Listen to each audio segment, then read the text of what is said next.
Alright, what's up guys? Ajax227 here for another video for you. And this will be a follow-up of my first video for my WrestleMania 28 predictions for the match card at that pay-per-view. Really quick, I'll just review over the matches I named in the first video. In the Divas division, I had Natalya going against Beth Phoenix for the Divas Championship.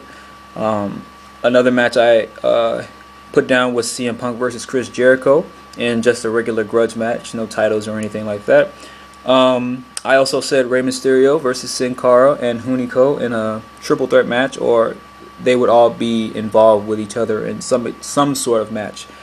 And I do believe those were the only matches that I announced, and then of course the Xena versus Rock match. Now I had a couple other matches, you know, some Intercontinental Championship matches, the U.S. title, and then tag team, but those really don't matter that much right now.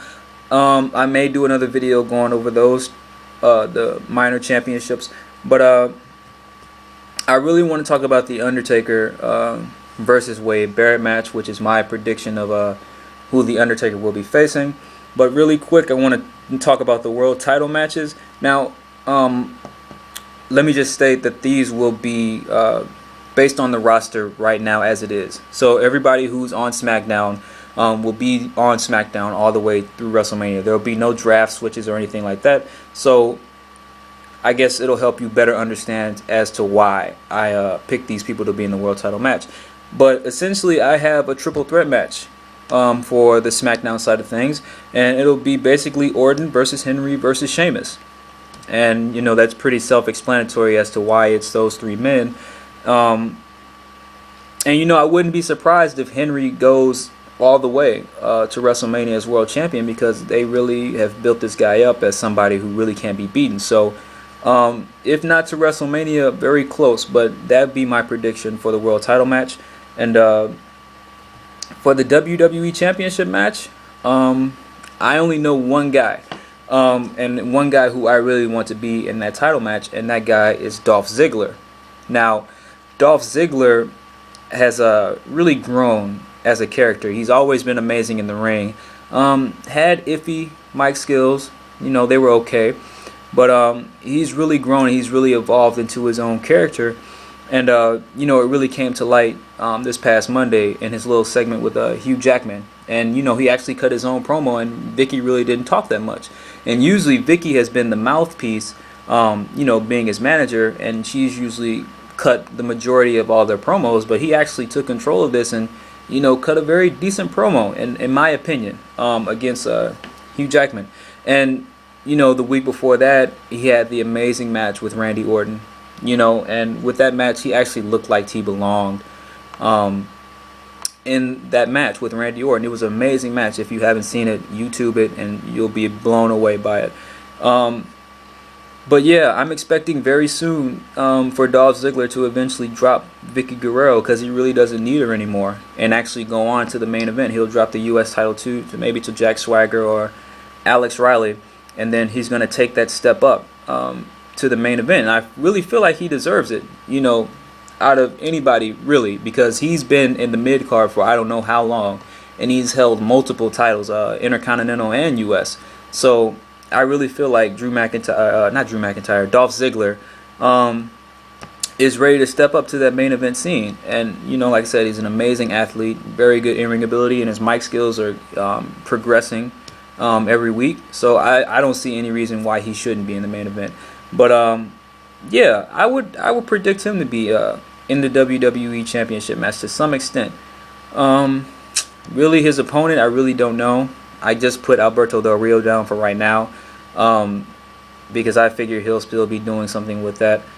But yeah, that's kind of my take on Dolphy Z. He made me a fan. He really did. He made me a fan. I really didn't used to like him. But anyway, on to the Undertaker versus Wade Barrett match. Now, in my last video, I said these two should go against each other, and Wade Barrett should actually go over on the Undertaker and end the streak. And I still believe that. And the basic reasoning behind that is Undertaker's ready to retire. And, you know, if it's not this WrestleMania, which it really has to be. If it's not this one, it'll be the next one. But I'm pretty sure this will be Undertaker's last WrestleMania. You know, he's going for 20-0. You know, and you know, after that, there's really no need to go any further after 20-0.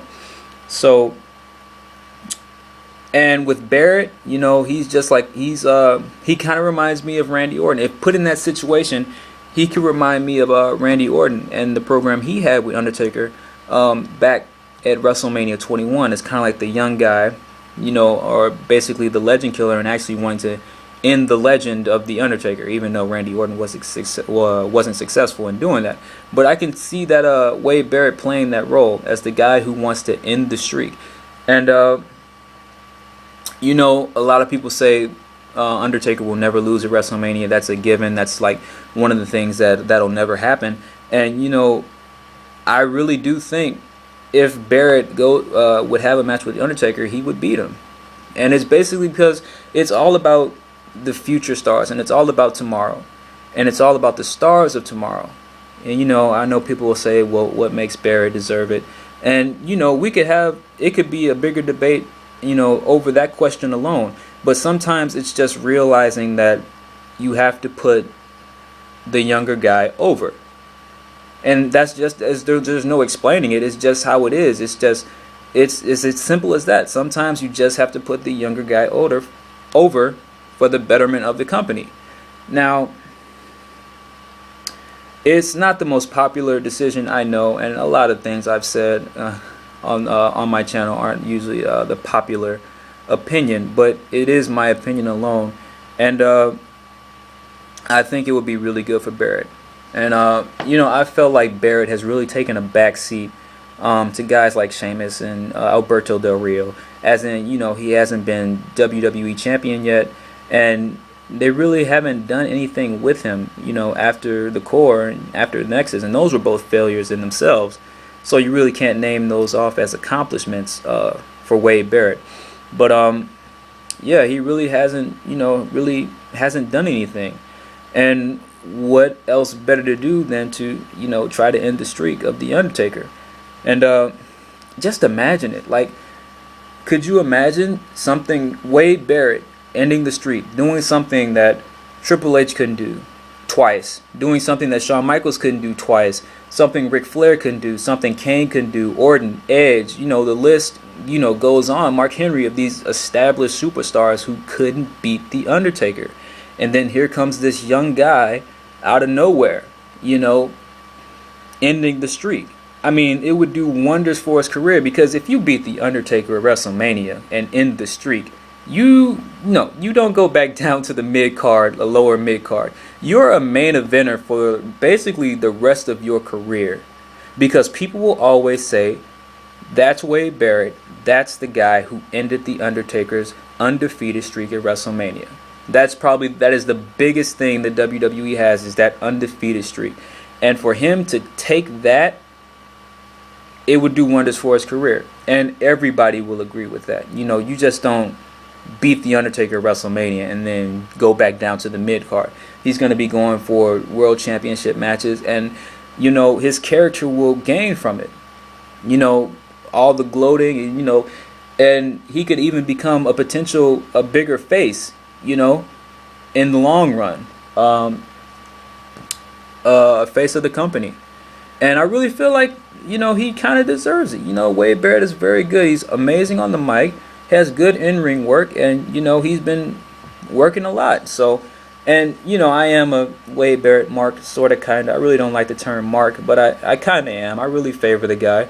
But, you know, when it comes to giving an opponent, if WWE wants to keep it fresh and not do Triple H versus Taker 2, which would be so stupid and corny and retarded, and it really would be 3 since they've already went against each other twice, do something fresh, put a new face on there, and, you know, shake up the wrestling world, you know.